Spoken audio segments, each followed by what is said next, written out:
সুখে চলি যাও দুখ নকৰিবা তুমি কথা এটা কও তোমাৰ ধনুবিদ্যাৰ প্ৰতি একাগ্ৰতা দেখি সঁচাকৈয়ে মই অবাদ মানিলো আৰু আজিৰ পৰা সেইকাৰণে তোমাৰ নাম মই একালব্য ৰাখিলো হয় সি বুলি সকলোৱে বিদায় মা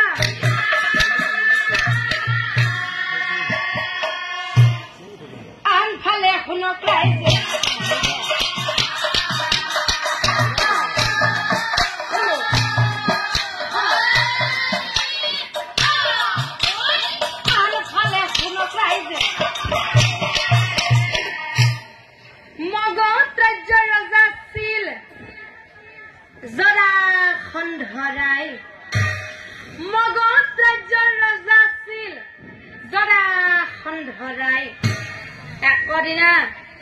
একদিনা জৰাসন্ধই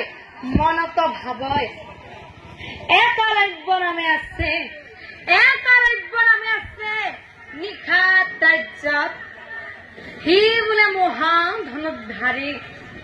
তাৰ ওচৰলৈ যাওঁ আৰু তাৰ লগত মই মিত্ৰতা সাজো দুয়ো মিলি মথুৰাখন